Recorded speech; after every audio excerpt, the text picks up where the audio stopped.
You're listening to Making Money Online with Lisa Johnson, the podcast that tells you what it really takes to build a business and the simple steps to get you there.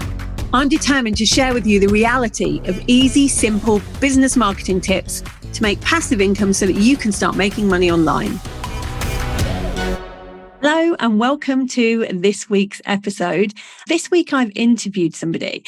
I've just started interviewing people and I wanted to make sure that when I interview people, you get a whole range of people that don't necessarily believe the same kind of things as I do, because we can all learn from different experiences and different things.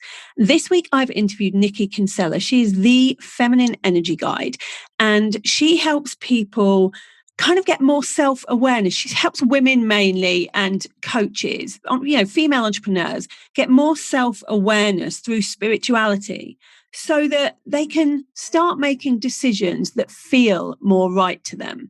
And the reason why I love this episode is because most of you know, I'm not spiritual. I'm very much down the strategy side, and I've had some bad experiences with spirituality. And so I always kind of shy away from it. But Niki's one of those people who is very, very spiritual. She's almost like in the opposite corner to me on spirituality. But what she says makes sense. She does it in a way that talks about it in a more scientific way, I suppose. But also, I really wanted to show that it doesn't matter whether you believe or you have the same faith systems or you believe the same things as other people. What matters is what you get out, what you can learn from them. It doesn't matter that, I get so much out of knowing Niki and so much learning out of what she teaches. And she does the same with me. And yet we believe very different things. And I think that in all things in life, it's okay to believe different things in other people and just to take the parts that you need. And that's the same with this episode. There will be some things that resonate with you with the people that I interview, and there will be some things that really don't. But there's always something to learn from a person, no matter what their beliefs are. And I hope that people who are very spiritual think that about me. I'm not spiritual, but they still can learn something from me, as I can from people that are, and as you can from whether you are or are not spiritual or any other belief for that matter. So let's go straight into talking to Niki about where this all started for her. Welcome to the podcast, Niki. Thank you. It's so nice to be here with somebody else. Chatting to myself all day.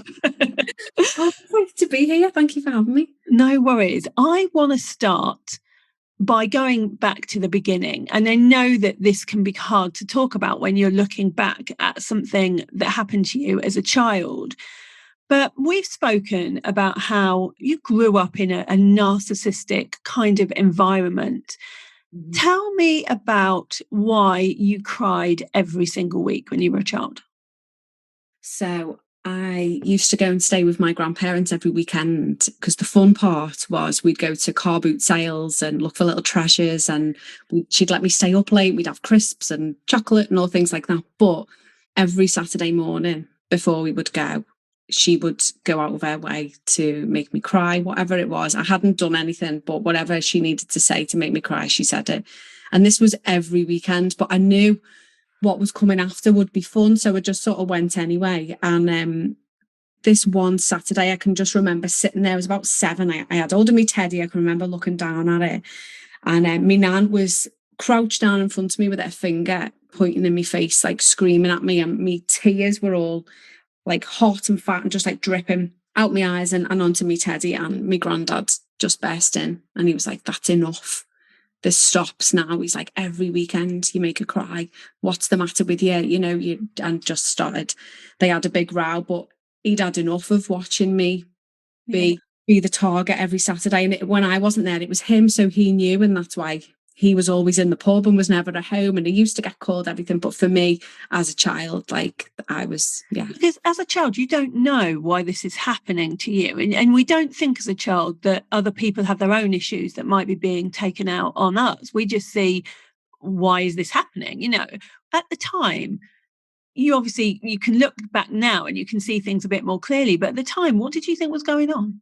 I just wanted her to love me. I loved her. She was like one of me. I don't know why, looking back now, but she was one of my favourite humans. And I was just like, oh, I love going to my nan's. And my mum and my dad used to be like, why do you like going to your nan's? Because they knew what she was like, but they let me go because they thought I was happy. And it was only when I got older and I told them what was going on. My mum was like, if I'd have known that was going on, I would have never have let you go there. But I think I've always been an empath, and I think I've always wanted to make people feel good and help them. So because she was so angry all the time and so negative, the little bits of happiness and sunshine that would come out of her every now and again, I wanted to help her bring that out by being the good girl and doing what she said and making her happy.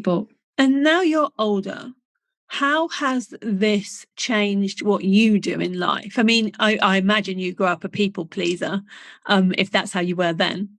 Yeah, massively. And I think that's it. And that affected me throughout my whole life. So I lived with my grandparents when I was born. My mum was a single parent who was also shamed by my nan when I was in her belly for being a single mother and bringing a bastard into the world and all this. So when I was born into that, and my mum was there as well.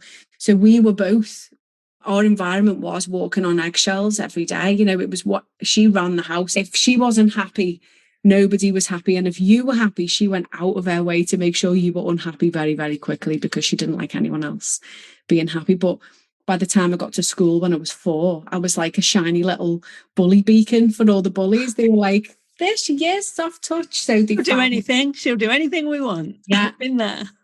But that was the whole of my primary school. So it got to the point when I was about 8 that no one in my class was my friend because of these bullies, and I had to play with other kids out of another class, and I was teased for the way I looked and spoke and ate and laughed, and whatever I did, I couldn't, me clothes, anything they could.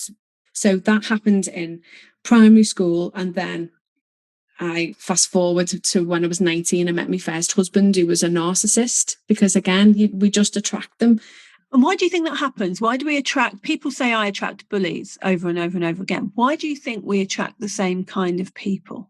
I think, as I call myself an empath, but I think as when we've experienced that and we know we would never want to put anybody else through that, we have compassion and we have like a bigger heart in a way, because we would never dream of making anyone feel the way that we felt, because it hurts so much. So when we see someone who has this strong persona, who's like, a little bit hard on the outside, we want to try and sort of soften them. And often as well, the narcissists see our good nature and they're like, oh my God, you're so beautiful. And I got showered with gifts and compliments and showed off to the whole world and everything. And then within 6 months, I called myself a butterfly in a box. I did everything to please him by then because he'd got me. Like I would have loved him so much because of how he'd made me feel. But then I was his sort of prisoner, so to speak. I alienated me from my best friends, and then eventually from my mum, who was like my bestest friend in the whole world. And she could see what was going on and she could see the situation that I was in. So she took a back step and she just had to watch, because she knew that by stepping in, it would make the situation worse because of how he was. And he was like, she said she paid for our mortgage or our deposit on our mortgage and she's a liar. And he was calling me mum all these things. And I just had to, like, if I didn't agree with him, I got it at home. And my mum was like, just, you do what you need to do, love, and I'm here if you need me. But looking back now, that must have broke her heart, because I know my little girl's 8. And I think the moment that my life changed was seeing her come into the world. And I had 2 sons already and I adore them. Please don't think I don't adore them more than me. Favoritism thing. No, never. But when Daisy was born, I saw myself in her, and there was this little girl that was coming into the world, brand new, shiny little person, didn't know anything. And I was like, no one is ever going to make you feel the way I felt. And it was like taking her home and loving her and allowing her to be happy and smiling, wanting the good things for her and not wanting to make her feel like she wasn't good enough, the way I'd felt my whole life. Sorry, I'm going to get upset. No, it's I'm with you. Until I was like, I'd say, I don't think I knew what a boundary was until I was about 35. Yeah, and because do you think it's just because you wanted to please everybody? Yeah, and I didn't know that that wasn't how it was supposed to be. I didn't know any different. And it was only when I found out about other people, like that they were doing the same, and that what a narcissist, what's one of them? And I was When like, did you hear about narcissism? Like, when was it first introduced to you? Because I only heard about narcissistic abuse recently from one of my clients. So it was when I was about, I'd say about, it wasn't even that long ago. I think it was just after my mum died. I realised I didn't know the word narcissist, but I started seeing that like what happened to me wasn't supposed to have happened to me, because that's not normal. When I was about 35, and I was in my second marriage, really, really happy, married my soulmate, busy mate, but all's good. But I was still running. I was still like hiding and self-medicating to put a plaster on all this pain that I'd carried throughout my life. Let's talk about that. Let's talk about the self-medicating, because there's lots of people doing that now because of how they're feeling in life. What were you actually doing? So I just want to say there's no shame. No, there isn't. Look back now. I had a little conversation with myself in the mirror this morning because I had a memory about something really, really painful and embarrassing. And I was like, oh my God, can't believe I did that. And I looked and I was like, it's okay. Yeah. You're drunk. You did what you needed to do at the time, and that's fine. And I won't share on here what it was because it really is horrible. But I was drinking every weekend, which I'd done for years, decades. I'd done since I was about 15. I'd gone out, I'd got drunk every weekend, gone to clubs, and that had just continued because being drunk gave me confidence, and it gave me, I didn't give two hoots about anything. I could just be where I wanted to be. I didn't care. I was dead loud and, got myself into some tricky situations as we all do. But it helped me to shut off. It helped me to stop feeling the way I was feeling. So I think it was about 20 years of getting drunk. And then the party scene came along, which helped me even more to be able to open up, because your inhibitions are released and, you meet people who you think are your friends and you can share your soul with them. But what happens is, come Monday morning, you're in a whole world of, you're having a pity party, you've got beer fear, if you've got kids, which I eventually did have at the time, I was still doing this every now and again and waking up on them and just feeling like, oh my God, I'm such a bad mother, I'm so embarrassed. And then the anxiety would peak through the week until about Thursday, where it'd go away, and then it would come back. And I'd have to start again on a Friday, or I'd be looking forward to Friday so I could forget the week I'd had, because I didn't have any coping mechanisms. Yeah, because no one had taught you any. No, I didn't know any other way than if I was stressed out, let's open a bottle. That was it. I've been through that when my kids were really young and I was almost single parenting at the time.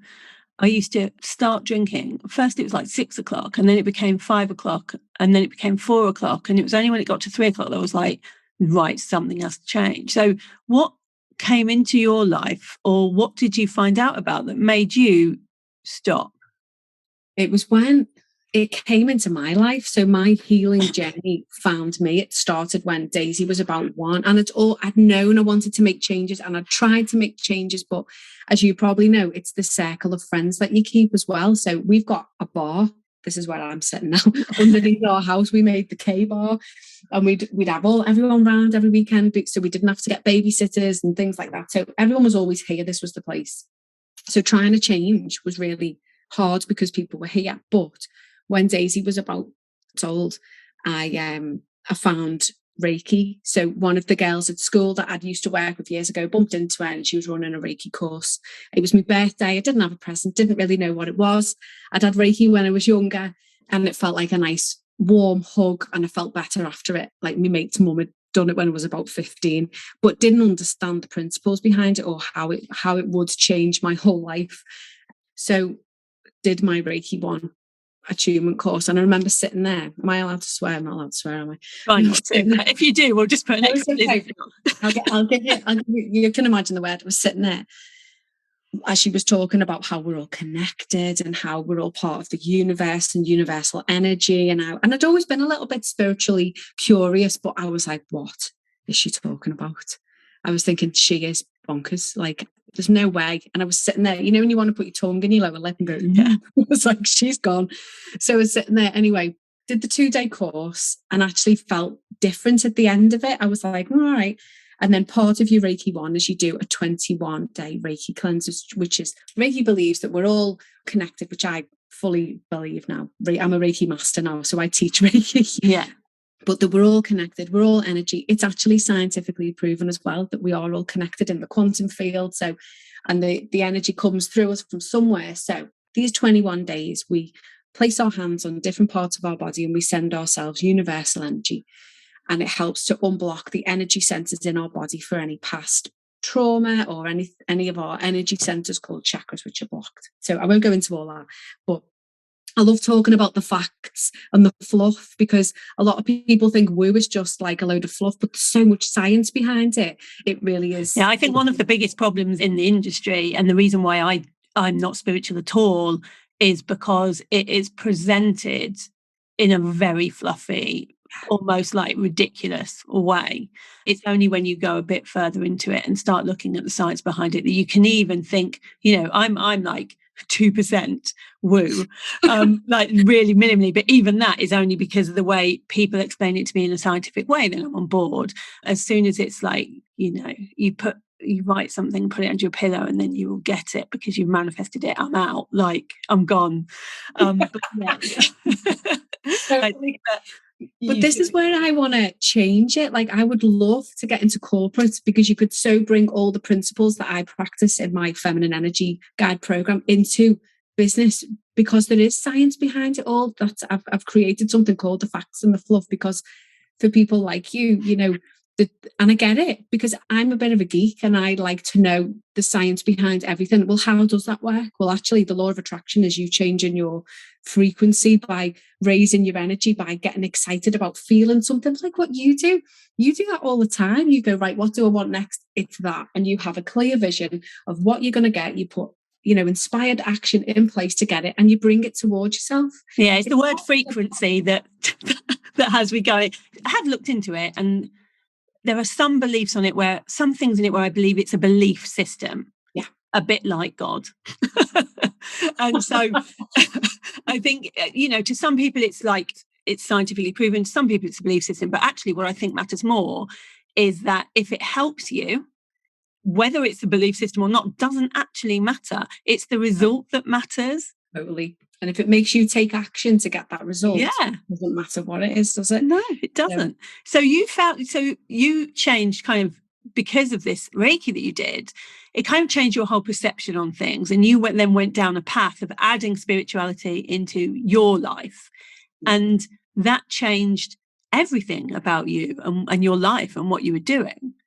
Yeah. And so you now want to help others, I presume, to do the same, who are going through the similar kind of things that you were.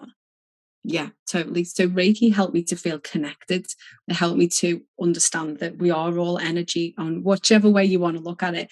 We're all connected, and how by hearing or noticing how my body's feeling and whereabouts I'm feeling it in my body, that I can go, okay, well, my heart chakra's a little bit blocked today. I've got tightness in my chest. It feels like anxiety. My throat's a bit tight. Maybe I need to say something to someone.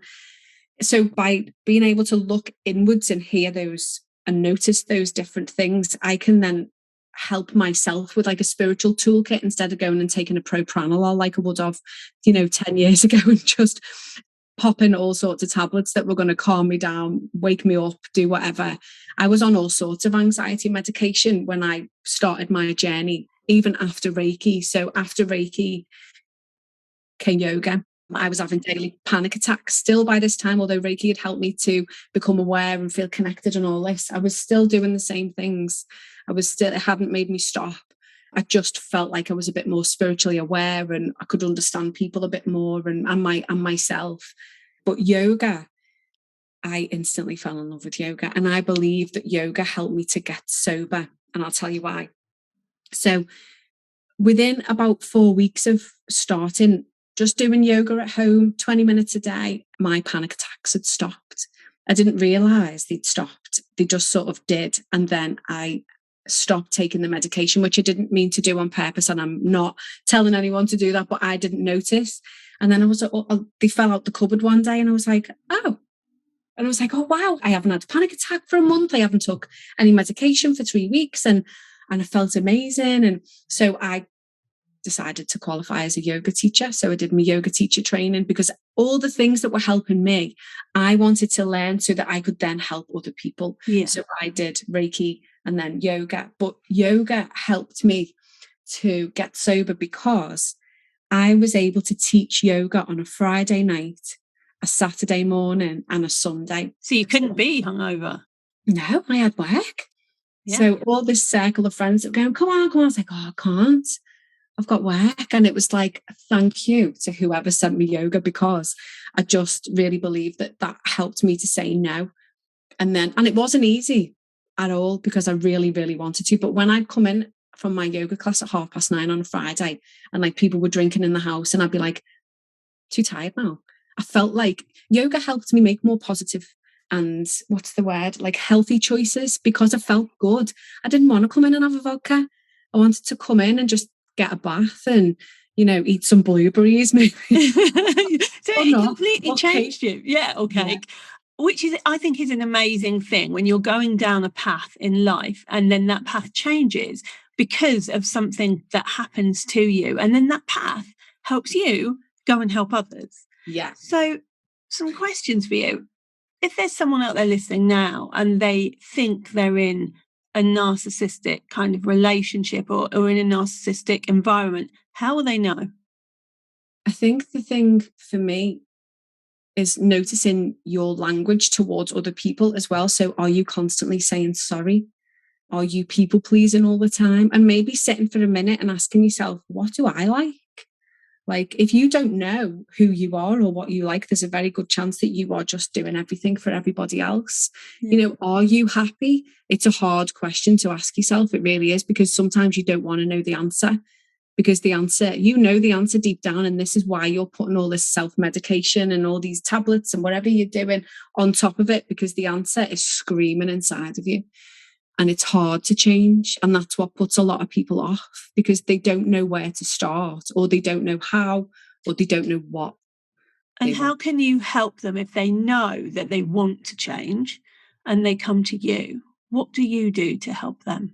I help them to become more self-aware so that they can make the right choices for themselves, because, there's only one you in the whole world. And I think it's so important to do the things that you love. Like me and you are like, you don't like the woo stuff. I live it and breathe it. And yeah, we're so different.